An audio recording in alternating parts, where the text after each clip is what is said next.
Hello friends, आप सभी का स्वागत करते हैं हमारे चैनल रश्मि फन ब्लॉग पर। तो आप सब देख रहे हैं दर्द से मोहब्बत भाग 59। इससे पहले इस कहानी के 58 भाग अपलोड हो चुके हैं चैनल पर। अगर आप सबने नहीं पढ़ा है तो ज़रूर पढ़ लीजिएगा। तो चलिए फ्रेंड, देखते हैं अब तक आप सबने पढ़ा था। संध्या ने भी हैरानी से शुभ की तरफ घूर कर देखा और फिर थोड़ा सा गुस्से में बोलती है कि खबरदार, अगर अपने पापा के बारे में तुम लोगों ने एक भी गलत बात की ना तो थप्पड़ मारूंगी मुँह पर। पापा है वो तुम्हारे। और तभी निहाल बीच में ही बोलता है कि माँ, क्या गलत कह रहा है मेरा भाई? सही तो कह रहा है ना। आपको यही इंसान मिला था क्या हमारा बाप बनाने के लिए? क्यों की है आपने इनसे शादी? आपको बिल्कुल भी इनसे शादी नहीं करनी चाहिए थी। अब देखते हैं आगे इस कहानी में क्या होता है। संध्या ने भी निहाल को थप्पड़ दिखाते हुए गुस्से से कहा कि देख, मेरा दिमाग अगर खराब हो गया ना तो सच कहती हूँ तुझे ना चूहे के कमरे में ले जाकर जरूर बंद कर दूंगी। इसीलिए चुपचाप से खड़ा रहे यहाँ पर। संजय के बारे में किसी ने भी अगर कुछ भी कहा ना तो मुझसे बुरा कोई नहीं होगा। वहीं नव्या और अवनी दोनों ही हैरानी से प्रताप फैमिली की तरफ देख रही थी। कितनी अच्छी और नटखट फैमिली थी ये। तभी दादी बोलती हैं कि बस बस बहुत हुआ, चलो अब अंदर चलो सब लोग।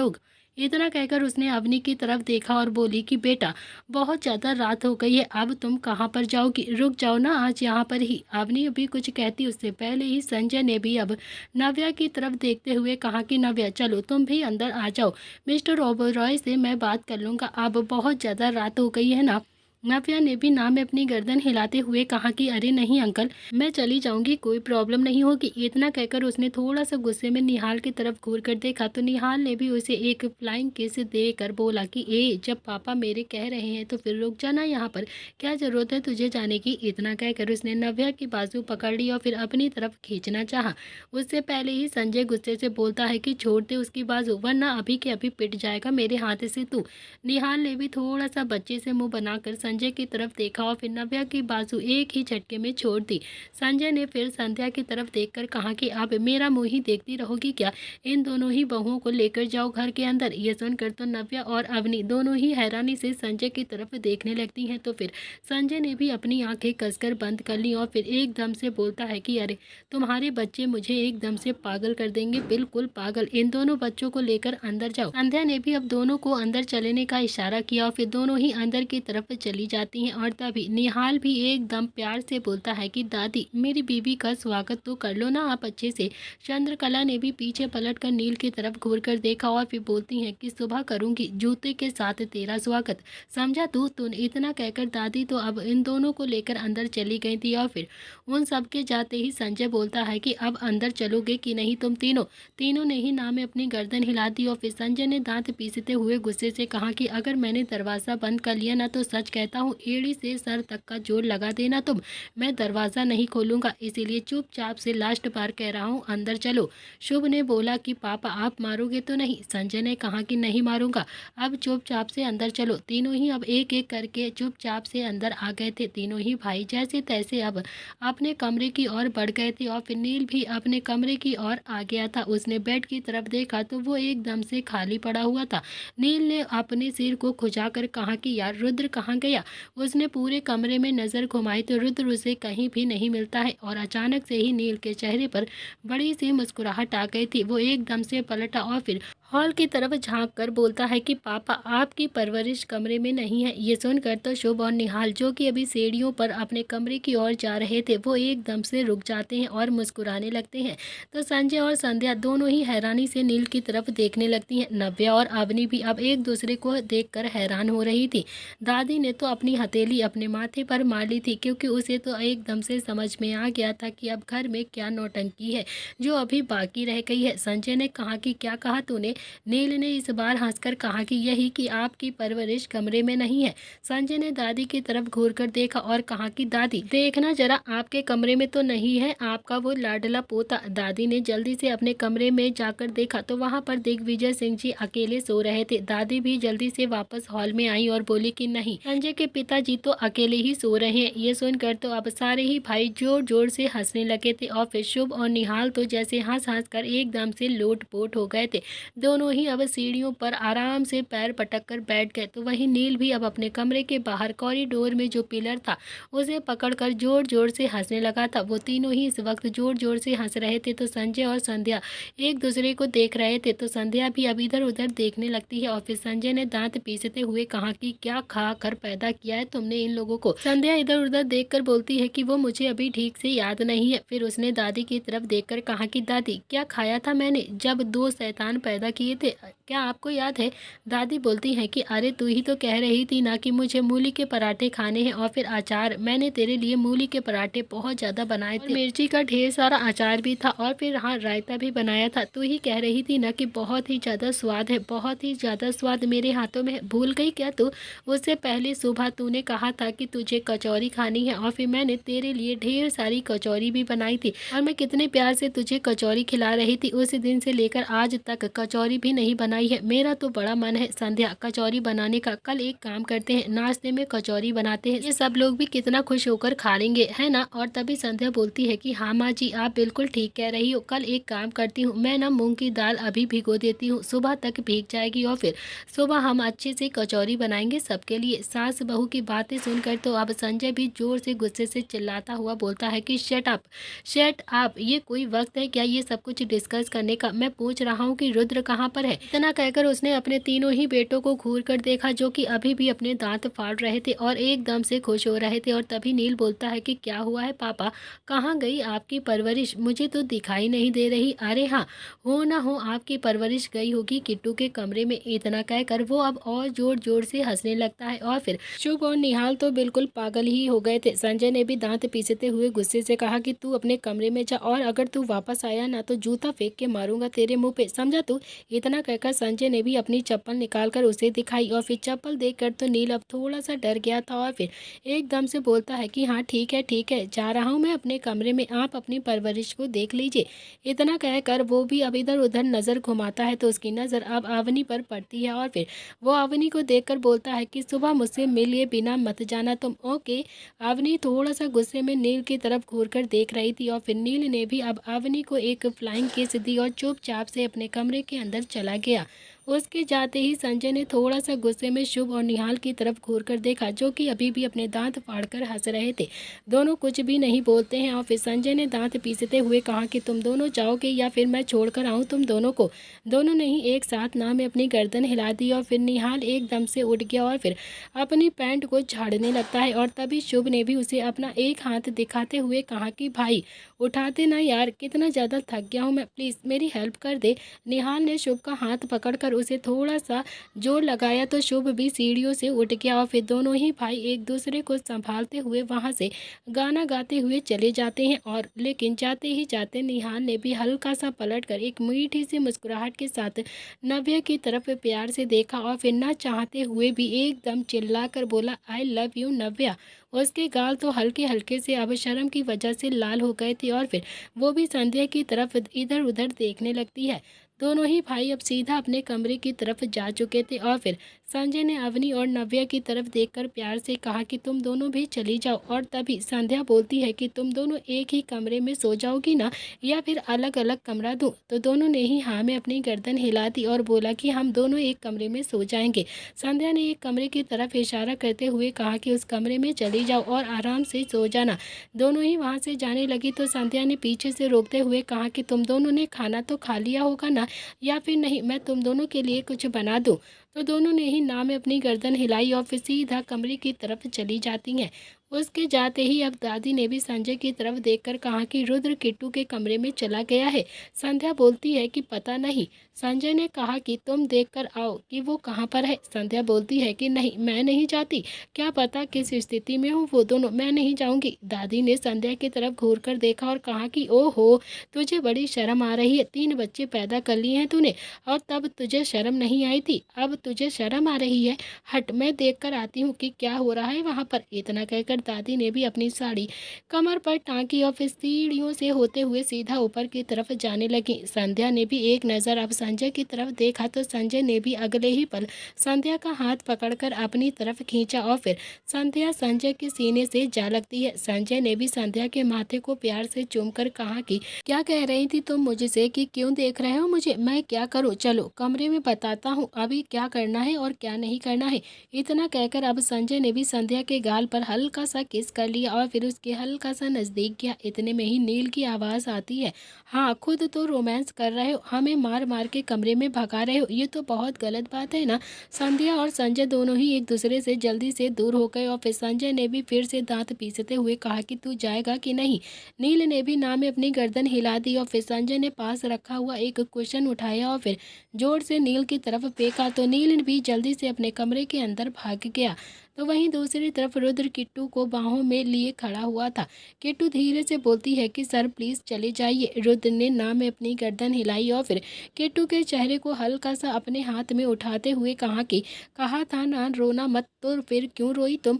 क्यों रो रही थी तुम? इतना कहकर उसने किट्टू की आंखों से आंसू साफ कर दिया और फिर किट्टू बोलती है कि अब से नहीं रोऊंगी कभी भी, प्लीज़ सर आप चले जाइए आप यहाँ से। रुद्र बोलता है कि क्यों जाऊँ, ये मेरा कमरा है, मेरा घर है और मेरी किट्टू है। किट्टू ने हैरानी से रुद्र की तरफ देखा तो अब रुद्र ने भी किट्टू को अपने गले लगा लिया और अपनी पकड़ कसते हुए बोला कि ऐसे मत देखो मुझे, ऐसे देखती हो तो मुझे बहुत ही ज़्यादा प्यारी लगती हो तुम। किट्टू तो बहुत ही ज़्यादा डर रही थी, उसे तो समझ में भी नहीं आ रहा था कि अब वो क्या करे।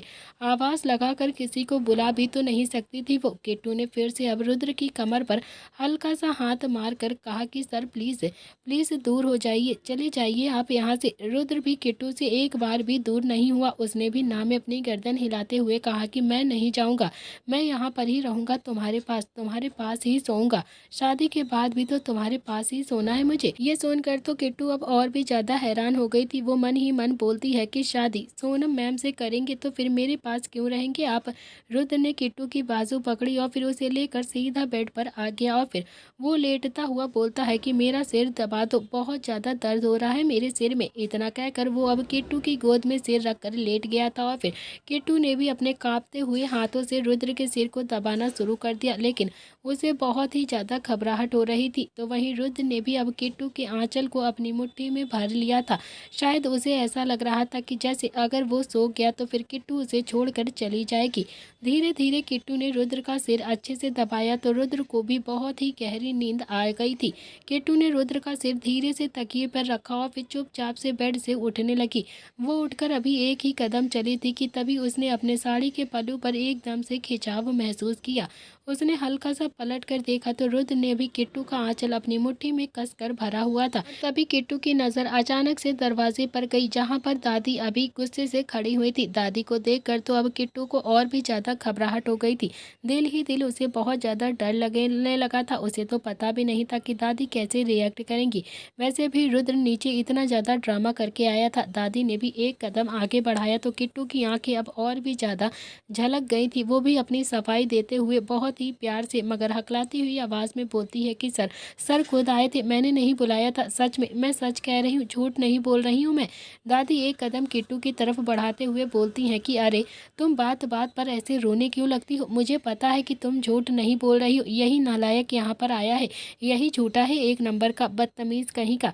इतना कहकर दादी ने रुद्र के पैर में एक जोर से लात मारी और फिर रुद्र ने भी अपना सर पकड़कर अपना पैर एकदम से झटक दिया। दादी गुस्से में बोली कि तुझे मैं सुबह देखूंगी, तू ना बहुत ही ज़्यादा बुढ़िया बुढ़िया बोलना आ रहा है ना तुझे अब। दादी ने फिर किट्टू के आंसुओं को पोंछा और बहुत प्यार से बोलती हैं कि अच्छा अब रोना बंद करो। दादी ने फिर रुद्र के हाथ को देखा जिसमें भी किट्टू का आंचल पकड़ा हुआ था। दादी ने कहा कि अब इसका तो कोई भी सल्यूशन नहीं है, तुम्हारा सर है ना तो खुद ही संभालो और फिर सो जरूर जाना, तुम बिल्कुल भी जागने की ज़रूरत नहीं है। किट्टू ने भी हाँ में अपनी गर्दन हिलाई और तभी रुद्र नींद में ही बोलता है कि किट्टू सर दबाओ मेरा, बहुत तेज दर्द हो रही है। दादी ने भी मुस्कुरा कर कहा कि जाओ दबा दो उसका सिर, दर्द हो रहा होगा ना। किट्टू ने भी किसी मासूम से बच्चे की तरह ही हाँ में अपनी गर्दन हिलाई और फिर दादी कमरे से बाहर चली गई। किट्टू चुपचाप से आकर रुद्र के पास बैठी और फिर उसके सिर को दबाने लगती है। धीरे धीरे किट्टू को भी नींद आने लगी थी और उसने भी अपनी कमर बेड से लगाई और फिर आंखें बंद कर ली, लेकिन उसका एक हाथ अभी भी रुद्र के सिर पर ही था और फिर रुद्र के हाथ में किट्टू का आंचल था। दोनों ही इस वक्त साथ में बहुत ज़्यादा प्यारे लग रहे थे। अगली सुबह जब रुद्र की आंखें खुलती हैं तो उसने अपने सिर में एकदम तेज दर्द महसूस किया। उसने अपना सिर पकड़ लिया, लेकिन तभी उसने अपने चेहरे पर किट्टू के आंचल को महसूस किया। रुद्र ने भी अपनी आंखें जोर से झटके के साथ खोली और फिर अपने हाथों से किट्टू का आंचल देखा, जो एकदम सुर्ख मेहरून वाइन कलर का था। रुद्र उस आंचल की तरफ देखकर धीरे से बोलता है कि यार, ये तो कल किट्टू ने पहनी हुई थी ना। अगले ही पल उसके दिमाग में न जाने कितना एकदम से गोबर भर गया था और फिर उल्टा सीधा वो सोचने लगा था। उसके मन में तो जैसे अजीब अजीब से ख्याल आ रहे थे। उसने सबसे पहले अपने शरीर पर हाथ फेर कर देखा तो उसके कपड़े बिल्कुल सही सलामत थे। उसने गहरी सांस ली और फिर खुद से कहा कि मतलब कुछ भी उल्टा सीधा नहीं हुआ है हम दोनों के बीच में। अगले ही पल वो झटके के साथ उठकर बैठा और फिर पलट कर देखा तो किट्टू बैठे बैठे ही सो रही थी। रुद्र की आंखें लगभग एकदम हैरानी से बाहर आ गई। कल रात क्या हुआ है उसे कुछ भी याद नहीं था। उसने भी अपने दिमाग पर थोड़ा सा जोर डाला तो उसे धुंधली धुंधली सी कुछ यादें आने लगती हैं, लेकिन प्रॉपर कुछ भी याद नहीं आ रहा था। ये उसे बिल्कुल भी याद नहीं था कि अगले ही पल उसने अपना सलाइवा गटक लिया और फिर उसने जल्दी से किट्टू के आंचल को छोड़ दिया और फिर धीरे से बिस्तर से खड़ा होकर खुद से ही बुदबुदाते हुए बोलता है कि यार यार मैंने कुछ उल्टा सीधा तो नहीं किया होगा ना इसके साथ। हे भगवान, अब मैं क्या करूं? अगर किसी ने देख लिया होगा तो क्या क्या सारे घर वालों ने देख लिया होगा कि मैं यहाँ पर किट्टू के कमरे में उसके साथ हूँ? ओ शिट, क्या करूं क्या करूं क्या करूं मैं? अब मैं कैसे बचूं यहाँ? तो सब ये सोचता हुआ रुद्र अब उल्टे पांव किट्टू के कमरे से बाहर निकल गया था और फिर उसने अपने आसपास नजरें घुमाकर देखा तो कोई भी वहां पर मौजूद नहीं था। रुद्र ने भी इस मौके का फायदा जल्दी से उठाया और चुपचाप से धीरे कदमों के साथ अपने कमरे के अंदर चला गया। उसने वहां पर देखा तो नील अभी पेट के बल लेटकर आराम से सो रहा था। रुद्र भी चुपचाप से जाकर नील के पास में ही लेट गया और फिर खुद से बोलता है कि सुबह ऐसे ही दिखाऊंगा, जैसे मुझे कुछ भी नहीं पता है कि क्या हुआ है कल रात को। और वैसे भी जरूरी थोड़ी ना है कि किसी ने मुझे किट्टू के कमरे में देखा हो। किसी को क्या पता मैं कहाँ पर था। हे भगवान, बस मुझे बचा लेना प्लीज। इतना कहकर अब रुद्र ने भी जल्दी से चादर से खुद को कवर कर लिया और फिर सोने लगा। अगले 2 घंटों में ही संध्या किचन में बच्चों के लिए नाश्ता बना रही थी और फिर संजय भी अखबार लेकर आराम से सोफे पर आ गया था और डाइनिंग टेबल पर आकर बैठ गया। फिर बोला कि खुशबू तो बहुत अच्छी आ रही है, क्या बना रही हो तुम? संध्या भी मीठी सी मुस्कुराहट के साथ बोलती है कि बताया तो था ना मैंने कल की कचौरी बना रही हूँ मैं। संजय ने हल्की सी ना में अपनी गर्दन हिलाई और फिर अखबार खोलकर बैठ गया और तभी दिग्विजय सिंह जी भी बाहर आ जाते हैं। उन्होंने भी अब संजय के सामने रखा हुआ एक अखबार उठाया और फिर उसे खोलकर बैठ जाते हैं। थोड़ी ही देर के बाद संध्या ने आवाज लगाते हुए कहा कि नील, रुद्र, निहाल, शुभ, चारों के चारों जल्दी से आ जाओ, नाश्ते के टाइम हो गया है। कितना ज़्यादा लेट करोगे तुम? लेकिन कहीं से भी कोई आवाज़ नहीं आती है और फिर तभी संध्या की नज़र अवनी और नव्या पर पड़ती है, जो कि डाइनिंग टेबल की ओर ही आ रही थी। अवनी ने भी संध्या की तरफ देखकर बहुत ही प्यार से कहा कि अब मैं चलती हूँ, लेट हो जाएगा वरना। नव्या बोलती है कि हाँ हाँ आंटी, मुझे भी अब चलना चाहिए। तो दोनों ही अब जैसे ही वहाँ से जाने के लिए पलटी, वैसे ही दादी बोलती है कि कोई भी कहीं नहीं जाएगा। दोनों ने ही पलट कर दादी की तरफ देखा तो दादी अभी घर के मंदिर से निकल रही थी और फिर दादी ने आरती की थाली लाकर दोनों को ही आरती दी और फिर दोनों ने ही आरती ले ली और फिर हल्का सा मुस्कुराने लगती हैं। तो दादी फिर संजय के पिताजी के पास गई और उन्हें अपने ही हाथों से आरती देती हुई बोलती हैं कि संजय के पिताजी, कभी तो इस अखबार को छोड़ दिया करो आप। बस आपका तो हर रोज का यही अखबार ही पढ़ना है, आपने तो हद ही कर रखी है। इतना कहकर वो संजय के पास आई और फिर संजय को भी आरती दी। फिर वो सीधा संध्या के पास किचन में जाती है। संध्या ने भी अच्छे से आरती ले ली थी और फिर दादी ने थाली वापस से मंदिर में लाकर रख दी और अवनी और नव्या को देखकर बोलती है कि सुबह सुबह भूखे पेट चली जाओगी क्या हमारे घर से?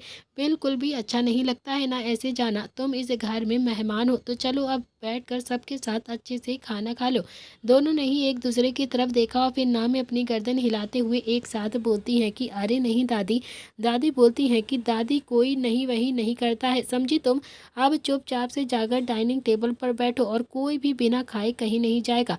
अगर जाना चाहती हो तो पहले नाश्ता कर लो, नहीं जाना चाहती हो तो फिर कोई बात नहीं, चुपचाप से जाकर सिटिंग एरिया में बैठ जाओ। लेकिन जब तक तुम दोनों ही खाना नहीं खाओगी ना, यहाँ से कोई भी नहीं कहीं जा सकता है। इतना कहकर उसने संध्या की तरफ देखा और कहा कि ठीक कह रही हूँ ना मैं। संध्या, मेहमानों को क्या भूखे पेट भेजना अच्छी बात होती है क्या? नहीं अच्छी बात होती है ना, तो फिर बताओ तुम ही अब इन दोनों को। संध्या भी किचन में काम करते हुए बोलती है कि हाँ हाँ दादी बिल्कुल ठीक कह रही। अवनी और नव्या, तुम दोनों ना आराम से नाश्ता कर लो, फिर आराम से चली जाना। चुपचाप से अब डाइनिंग टेबल पर बैठ जाओ और खाना खा लो, वरना सच में दादी कहीं भी नहीं जाने देंगी तुम दोनों को।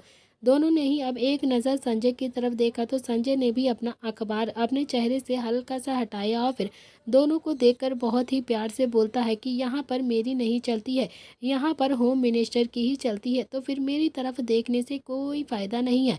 और मेरे घर में 2 होम मिनिस्टर हैं, ये तुम दोनों कल रात को देख भी चुकी हो। इसीलिए बेहतर यही होगा कि चुपचाप से बैठ जाओ और आराम से नाश्ता कर लो। दोनों ने ही अब हाँ में अपनी गर्दन हिलाई और फिर सीधा डाइनिंग टेबल पर आकर बैठ जाती हैं। दोनों ही अब थोड़ा थोड़ा सा अच्छा भी फील कर रही थी। इतने में ही संजय ने जोर से चिल्लाकर आवाज़ दी, तुम चारों बाहर आओगे या फिर नहीं आओगे? चारों ने ही जब अपने पापा की आवाज़ सुनी तो चारों ही जल्दी से उठकर बैठ गए और फिर पूरी स्पीड के साथ तैयार होने लगते हैं। लेकिन नील पहले वॉशरूम के अंदर घुस गया था तो रुद्र ने भी दरवाज़ा बजाते हुए कहा कि नील यार प्लीज़, ये क्या बात हुई है, जल्दी से निकल। नील ने भी अब अंदर से ही कहा कि यार एक टाइम में एक ही तो नहा सकता है ना, तो फिर इसीलिए पहले मुझे नहाने दे। मैं बड़ा हूँ, तू छोटा है, इसीलिए मैं पहले नहाऊंगा। तो वहीं दूसरी तरफ निहाल और शुभ तो दोनों ही एक साथ नहा रहे थे। थोड़ी देर के बाद वो चारों ही भाई अब डाइनिंग टेबल पर आकर बैठ गए थे। चारों के चेहरे पर हल्की हल्की सी मुस्कुराहट भी थी क्योंकि अवनी और नव्या दोनों ही वहां पर बैठी हुई नाश्ता कर रही थी। चारों ही आकर चुपचाप से डाइनिंग टेबल पर बैठ गए थे और वो सब ऐसे बिहेव कर रहे थे जैसे कुछ हुआ ही नहीं है। उन लोगों ने रात में कोई कांड नहीं किया है। संजय ने अब रुद्र की तरफ घूर कर देखा तो रुद्र ने भी अपनी नजरें हल्के से चुरा ली और फिर चुपचाप से बैठकर नाश्ता करने लगा। और तभी संजय बोलता है कि किट्टू नाश्ता नहीं करेगी क्या? तो रुद्र ने हल्की सी आंखें उठाकर संजय की तरफ देखा तो अब संजय ने कहा, ऐसे क्या देख रहा है तू मुझे?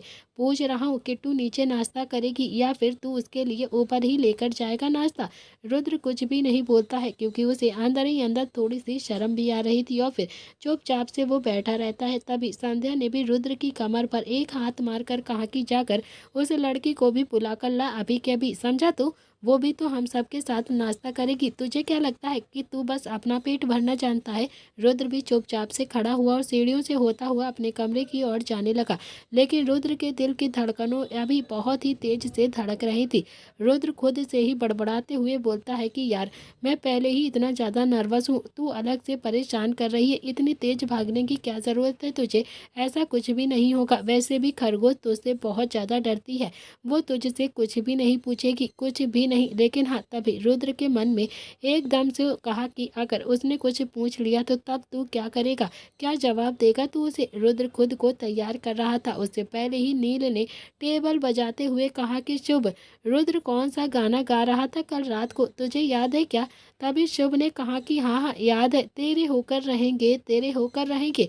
बस फिर क्या था, तीनों ही भाई टेबल बजाने लगते हैं और फिर जोर जोर से गाना गाने लगते हैं। रुद्र ने भी अब कसकर अपनी आंखें बंद करनी थी और फिर उसे इतना तो समझ में आ गया था कि कल उसने शायद कोई ना कोई कांड तो ज़रूर किया है सबके सामने, जिस वजह से उसके भाई अब उसे बिल्कुल भी नहीं छोड़ेंगे, सबके सामने उसका मजाक जरूर बनाएंगे। तो वहीं संध्या ने भी अब नील के कंधे पर हल्का सा हाथ मारकर कहा कि चुप रहे तू, वो वैसे ही अपने दिल की बात बताता नहीं है किसी को और फिर नशे में बता रहा है, तो फिर तुम तीनों ही शैतान मानोगे नहीं ना उसे परेशान करने में। तो वहीं रुद्र ने भी अब अपने अंदर कॉन्फिडेंट डेवलप किया और फिर सीधा कमरे के दरवाजे को खोल दिया। सामने का नज़ारा देखकर रुद्र के चेहरे पर एक मीठी सी मुस्कुराहट आ गई थी। कीटू ने ब्लू कलर की जीन्स और वाइट कलर का टॉप पहना हुआ था। वो अपने टॉप को जैसे तैसे खींच रही थी, जबकि उसकी बॉडी कहीं से भी एकदम से विजिबल नहीं हो रही थी। मगर फिर भी किट्टू उन कपड़ों में थोड़ा सा अनकंफर्टेबल फील कर रही थी। रुद्र कमरे के अंदर आ गया और फिर उसकी नज़र जैसे ही किट्टू पर पड़ी तो उसकी तो सांसें एकदम से रुक गई थी। उसने ब्लू कलर की जीन्स और वाइट कलर का टॉप पहना हुआ था। इसमें दो राय बिल्कुल नहीं थी कि वो बहुत ही ज़्यादा खूबसूरत लग रही थी। उसके चेहरे की मासूमियत और भी ज़्यादा झलक कर आ रही थी।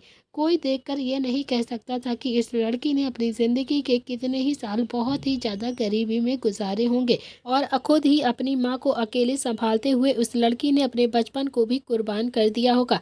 रुद्र भी अब सीधा कमरे के अंदर आ गया था और फिर किट्टू की तरफ बहुत ही प्यार से देखने लगता है। किट्टू इस बात से बिल्कुल अनजान थी, जो कि अपनी ड्रेस को अभी भी ठीक कर रही थी, और तभी उसकी नज़र अचानक से पीछे पड़ती है और उसके कानों में रुद्र की आवाज़ पड़ती है, किट्टू। किट्टू ने भी गर्दन उठाकर हल्का सा सामने की तरफ देखा तो रुद्र अभी दरवाजे के पास खड़ा हुआ था। रुद्र को देखकर किट्टू ने भी अब अपना सलाइवा गटक लिया और फिर एकदम से लड़खड़ाती हुई जुबान में बहुत ही धीरे से बोलती है कि सर आप यहाँ पर। रुद्र अब धीरे धीरे एक कदम किट्टू की तरफ आगे बढ़ता है और फिर किट्टू जो कि 2 कदम पीछे हट जाती है। रुद्र एक और कदम किट्टू की तरफ आगे बढ़ा और फिर किट्टू फिर से पीछे हटकर दीवार से जा लगती है और फिर रुद्र ने किट्टू को ऊपर से नीचे तक बहुत ही प्यार से निहार कर बोला कि बहुत ज़्यादा खूबसूरत लग रही हो तुम, सच में बहुत ज़्यादा खूबसूरत हो तुम। इतना कहकर उसने बिना कुछ सोचे समझे ही किट्टू के माथे को चूम लिया। किट्टू तो काफ़ी ज़्यादा हैरानी से रुद्र की तरफ देख रही थी। उसके दिल की धड़कनें भी एकदम डबल स्पीड के साथ भागने लगती हैं। उसके चेहरे पर अभी कई भाव एक साथ आ चुके थे। वो काफ़ी ज़्यादा शॉक्ड थी। रुद्र की बात सुनकर तो अब किट्टू की सांसें एकदम से रुक गई थी। उसने तो कसम खाते हुए कहा था कि सर जाना है। रुद्र ने ना में अपनी गर्दन हिलाते हुए बोला कि नहीं, कहीं नहीं जाना है। तुम्हारा हर रास्ता घूम फिर कर बस मेरे पास ही आता है। तुम कहीं भी नहीं जा सकती हो मुझे छोड़कर। किट्टू अब थोड़ा सा घबराते हुई फिर से बोलती है कि सर प्लीज़ एक बात पूछूं। तो रुद्र ने भी हाँ में अपनी गर्दन हिलाई, लेकिन उसकी नज़र तो अभी भी किट्टू पर ही टिकी हुई थी और फिर किट्टू ने थोड़ा सा घबराते हुए रुद्र की तरफ बिना देखे ही कहा कि सर आप मेरे कमरे में क्यों आए थे, क्यों आए हैं आप मेरे कमरे में। रुद्र के पास इस सवाल का कोई भी जवाब नहीं था और फिर वो इसी सवाल से बच रहा था और फिर किट्टू ने यही सवाल पूछ भी लिया था उसे। तो वहीं किट्टू ने थोड़ा सा घबराते हुए रुद्र की आंखों में देखा, जैसे वो जवाब की अभी उम्मीद कर रही हो रुद्र से। रुद्र भी किट्टू की तरफ देखकर बोलता है कि मेरा घर, मेरी मर्जी, मैं कहीं भी आ सकता हूँ बिना किसी से बोले, बिना किसी को बताए। ये भूलो मत कि तुम्हारे और मेरे बीच में ये डील हुई थी कि अगर तुम मेरी बातों को मानोगी तो फिर मैं तुम्हारे पापा से मिलवा दूंगा तुम्हें। पापा का जिक्र सुनते ही अब किट्टू को एकदम से वो बात याद आ गई थी जब रुद्र ने अब उससे पापा से मिलवाने की बात करी थी और रात को उसने कहा भी था कि तुम जानती भी हो कि वो बहुत ही जल्द उसके पापा से मिलवाएगा। किट्टू किसकी बेटी है। और फिर किट्टू ने फिर से घबराते हुए कहा कि सर आपको मेरे पापा के बारे में पता चल गया है ना। रुद्र बोलता है कि हाँ पता चल गया है, लेकिन अभी नहीं बताऊंगा तुम्हें। इतना कहकर उसने भी किट्टू के गाल पर किस कर लिया और फिर किट्टू और भी ज़्यादा हैरान हो गई थी। उसे तो अपनी आंखों पर बिल्कुल भी यकीन नहीं हो रहा था कि ये वही इंसान है जिससे वो इतना ज़्यादा डरती थी, जो शायद उसे अपने सामने खड़ा होना भी पसंद नहीं करता था। उसने एक बार फिर से कसमसाते हुए कहा कि सर प्लीज़ जाने दीजिए मुझे। रुद्र ने ना में अपनी गर्दन हिलाई और फिर किट्टू की कमर पर हाथ डालकर खुद से सटाते हुए कहा कि अभी तो कहा है ना कि तुम्हारा हर रास्ता घूम फिर कर मेरी तरफ ही आता है। इतना कहकर उसने किट्टू के चेहरे पर आए हुए बालों को उसके कान के पीछे प्यार से कर दिया और फिर उसके होठों को चूम लिया। और ये सब कुछ महसूस करके किट्टू की आंखें तो हैरानी से बड़ी हो गई थी और उसका दिल जोरों से धड़कने लगा था। उसे तो रुद्र पर बहुत ज़्यादा गुस्सा भी आ रहा था और फिर बहुत ज़्यादा हैरानी भी हो रही थी। किट्टू ने जैसे तैसे रुद्र को थोड़ा सा खुद से दूर किया और फिर रुद्र ने अपने होठों पर अंगूठा फेरा और फिर बोला कि मुझे तो लग रहा था कि तुम बस दिखने में ही खरगोश जैसी हो, लेकिन तुम तो सच में टेस्ट करने में भी बिल्कुल खरगोश हो। इतना कहकर उसने फिर से किट्टू का हाथ पकड़ा और फिर से अपनी तरफ खींच लिया। किट्टू की आंखों में एकदम से पानी आ गया था और वो काफ़ी ज़्यादा हैरानी से बोलती है कि सर छोड़ दीजिए मुझे, प्लीज़ छोड़िए मुझे। लेकिन रुद्र ने भी बहुत ही प्यार से ना में अपनी गर्दन हिलाई और फिर बोला कि अब मैं तुम्हें कभी भी नहीं छोड़ूंगा, कभी भी नहीं छोड़ूंगा मैं तुम्हें। अब तुम हमेशा मेरे पास रहोगी, यहाँ पर ही रहोगी, मेरे साथ में रहोगी। इतना कहकर उसने भी किट्टू को अपने और करीब कर लिया और फिर अपना चेहरा उसकी गर्दन में छुपा दिया। रुद्र ने किट्टू की गर्दन पर हल्का सा किस किया और फिर किट्टू की तो जैसे बची कुची हिम्मत ने भी जवाब दे दिया था। उसकी आंखें एकदम से झरने बन गई थी और फिर उसकी आंखों से लगातार आंसू बहने लगे थे। उसने जैसे तैसे रुद्र को थोड़ा सा दूर किया और खुद को अलग किया और फिर गुस्से में बोलती है कि सर, ये क्या बदतमीजी है। मैंने पहले ही कहा था ना कि मैं ऐसा कुछ भी नहीं करूंगी जिससे मेरे स्वाभिमान को ठेस पहुंचे। ये आप क्या कर रहे हैं मेरे साथ? आप बहुत ही ज़्यादा गलत हैं।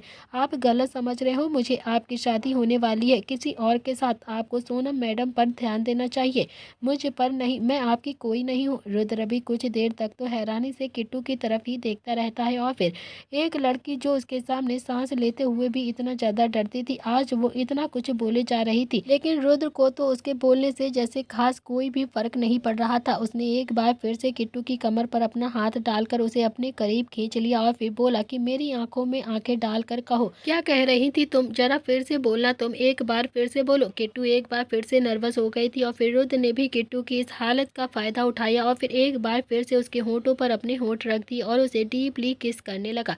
लेकिन इस बार किट्टू लगातार रुद्र के कंधे पर जोर जोर से मारे जा रही थी और फिर आखिरकार उसने पूरी जान लगाकर रुद्र को खुद से दूर किया और फिर खींचकर एक थप्पड़ उसके गाल पर जड़ दिया। रुद्र का चेहरा तो अब एक तरफ हो गया था और उसकी आंखों, जो कि अभी तक थोड़ी देर पहले किट्टू के लिए प्यार से जता रही थी, उन आंखों में एकदम से गुस्सा उभर आया था। उसने भी काफी ज्यादा गुस्से में कहा कि तुमने मुझे थप्पड़ मारा? रुद्राक्ष प्रताप सिंह को तुम थप्पड़ मारोगी? और फिर रुद्र ने भी किट्टू को अपनी तरफ खींचा और फिर किट्टू की आंखें अभी भी झरने की तरह बह रही थी। वो हकलाती हुई आवाज में बोलती है कि आप मेरे साथ बदतमीजी कर रहे हैं, छोड़िए मुझे। ये क्या कर रहे हैं आप? रुद्र ने भी ना में अपनी गर्दन हिलाते हुए कहा कि बदतमीजी? बदतमीजी अभी की नहीं है मैंने, बदतमीजी तो अब करके दिखाऊंगा तुम्हें मैं। इतना कहकर रुद्र ने भी किट्टू के बाजू से पकड़कर उसे अपने नजदीक कर लिया और फिर किट्टू जो गिड़गिड़ाते हुए बोलती है कि सर प्लीज छोड़ दीजिए मुझे प्लीज। मैंने पहले ही कहा था आपसे कि मैं ऐसा वैसा कुछ भी नहीं करूंगी जिससे मेरे स्वाभिमान को ठेस पहुंचे। प्लीज प्लीज सर मुझे छोड़ दीजिए। ये क्या कर रहे हैं आप? वरना मैं अभी आपकी फैमिली को बुला लूंगी। छोड़ दीजिए मुझे। रुद्र ने भी दांत पीसते हुए गुस्से से कहा कि तुम मुझे धमकी दे रही हो? रुद्राक्ष प्रताप सिंह को धमकी दे रही हो? तुम बुलाओ मेरी फैमिली को। मैं भी तो देखूं कि तुम्हारे बुलाने से कौन आएगा और कौन मुझे तुमसे अलग कर सकता है। खुद को समझती क्या हो तुम? मैं तुम्हें यहाँ पर लेकर आया हूँ, तुम्हारे पापा को भी ढूंढा है मैंने और फिर तुम मेरा एहसान मानने की बजाय मुझे ही बदतमीज कह रही हो। तुम्हारी इतनी हिम्मत कि तुमने मुझे थप्पड़ मारा? मुझे मारोगी तुम, जिसके माँ बाप भी उसे हाथ नहीं लगाते हैं? तुमने उसे थप्पड़ मारा है आज? किट्टू तो बस रोए जा रही थी और गिड़गिड़ाए जा रही थी। फिर उसने खुद के बचाव में चिल्लाते हुए कहा कि अंकल, आंटी, दादाजी, दादी प्लीज आइए कमरे में। ऊपर पूरी फैमिली भागते हुए आ गई थी और सबको वहां पर देखकर तो रुद्र थोड़ा सा हैरान हो गया था। अगले ही पल संजय ने रुद्र का हाथ पकड़कर किट्टू से दूर किया और फिर खींचकर एक चांटा उसके गाल पर जड़ दिया। रुद्र का चेहरा एक तरफ हो गया था और फिर उसने गुस्से में संजय की तरफ देखा तो संजय ने भी हाथ दिखाते हुए कहा कि बस बस बहुत हो गया है रुद्र, तेरी बदतमीजी बर्दाश्त कर रहा हूँ बहुत दिनों से मैं। इसका मतलब ये नहीं है कि तेरे जो भी मन में आएगा तू करेगा। खुद को समझता क्या है तू? अगर तू इससे प्यार करता है तो फिर सही सही बता भी तो सकता है ना। इसका मतलब ये नहीं है कि तू इसकी मजबूरियों का फायदा उठाएगा या फिर इसके साथ बदतमीजी करेगा तू। इतने में ही संध्या ने कहा कि यकीन नहीं आता है कि तुझे मैंने जन्म दिया है। मेरा तो कोई भी बच्चा ऐसा नहीं है जो किसी भी लड़की के साथ ऐसे बदतमीजी करे। तो वहीं दादी ने भी किट्टू को अपने गले लगा लिया और फिर उसके बालों में हाथ फेरते हुए बोलती है कि क्या किया है रुद्र ने तेरे साथ, बता मुझे। किट्टू ने सुबकते हुए कहा कि इन्होंने मेरे साथ बदतमीजी की है, मेरे साथ जबरदस्ती करने की कोशिश की है। रुद्र ने भी हैरानी से किट्टू की तरफ घूर कर देखा तो किट्टू भी अब बोले जा रही थी। इतने में ही नील ने भी काफी ज्यादा गुस्से में कहा कि बहुत हो गया है रुद्र, मैंने घर में नहीं बताया था कि तूने बच्चे के साथ क्या क्या किया है, लेकिन अब तो तू हद से भी ज्यादा आगे बढ़ गया है। तेरी प्रॉब्लम क्या है? इतने में ही निहाल और शुभ दोनों ने ही उदासी भरे लहजे में कहा कि यकीन नहीं आता है कि आप हमारे भाई हैं। रुद्र सबकी तरफ देख रहा था और इतने में ही एक और चांटा उसके गाल पर लग जाता है। वो चांटा किसी और ने नहीं, दादी ने मारा था। दादी ने चिल्लाते हुए गुस्से से कहा कि बहुत हो गया है तेरा, मैं अब इस घर में ये सब कुछ बर्दाश्त नहीं कर सकती हूँ बिल्कुल। तुझे सोनम से शादी करनी है तो इस घर से बाहर चला जा, निकल जाए मेरे घर से। सोनम को लेकर दूसरे घर में रह ले, लेकिन यहाँ पर मैं तुझे रहने नहीं दूंगी। अब मेरे जीते जी इस घर में किसी भी लड़की लड़के की इंसल्ट नहीं होगी। अब समझा तू। रुद्र कुछ बोलता उससे पहले ही दादाजी की आवाज़ आती है। वो भी कमरे में आ जाते हैं। उन्होंने भी सबको एक साथ देखा तो पूछा कि क्या हुआ है। दादी बोलती है कि पूछो अपने लाडले पोते से, आप क्या किया है इसने इस लड़की के साथ। ये इस लड़की के साथ जबरदस्ती कर रहा था। दादाजी ने भी काफ़ी ज़्यादा गुस्से में रुद्र की तरफ घूरकर देखा और फिर एक और चाटा रुद्र के गाल पर जड़ दिया। रुद्र का चेहरा एक तरफ हो गया और फिर उसकी आंखें हैरानी से फैल गई थी। उसे तो यकीन ही नहीं आ रहा था कि उसकी पूरी फैमिली उसी के खिलाफ आकर खड़ी हो गई थी और फिर किट्टू को सपोर्ट कर रही थी। और तभी उसके कानों में अचानक से किट्टू की आवाज़ आती है कि सर आप यहाँ पर। रुद्र ने भी अपनी गर्दन हिलाकर सामने की तरफ देखा तो किट्टू खड़ी हुई थी, जो कि अभी थोड़ी सी नर्वस से फील लग रही थी। रुद्र ने भी अब इधर उधर अपनी नज़रें घुमाकर देखा तो वहाँ पर कोई भी नहीं था। रुद्र ने खुद को देखा तो अभी भी वो दरवाजे पर ही खड़ा हुआ था। रुद्र को भी समझते देर नहीं लगी कि ये तो एक डरावना सपना था जो शायद वो अपने ही ख्यालों में सोच रहा था, और शायद बहुत ही ज़्यादा डरावना सपना उसने अभी खड़े खड़े ही देख लिया था। अब तो रुद्र ने अपने दिल की बात दिल में ही दबा ली और फिर उसे डर था कि कहीं उसने तरीके से अपनी बात किट्टू से कही और फिर किट्टू ने पूरी फैमिली को यहाँ पर बुला लिया तो पूरी फैमिली उसे बहुत ज़्यादा डांटेगी। रुद्र ने भी एक गहरी सांस ली और फिर अपनी आंखों को बंद किया जैसे खुद को नर्वस होने से रोक रहा हो। अगले ही पल उसके कानों में किट्टू की आवाज़ आती है कि सर आप यहाँ पर कुछ काम था क्या। रुद्र बोलता है कि नहीं कुछ काम नहीं था, चलो नाश्ता कर लो, माँ तुम्हें नाश्ते पर बुला रही है। किट्टू ने भी हाँ में अपनी गर्दन हिला दी, लेकिन वो अपनी जगह से अभी भी हिली नहीं थी। तो दोस्तों इसी के साथ इस कहानी का आज का एपिसोड यहाँ पर समाप्त होता है। कल के एपिसोड में पता चलेगा क्या रुद्र बोलेगा किट्टू से अपने दिल की बात या फिर नहीं, और क्या है अवनी का सच, क्या नील बता पाएगा अवनी का सच सबके सामने, क्या होगा कहानी में आगे। कहानी बहुत ही ज़्यादा इंटरेस्टिंग होगी, प्लीज़ देखना बिल्कुल भी मत भूलिएगा। थैंक यू फ्रेंड्स, आज के लिए इतना।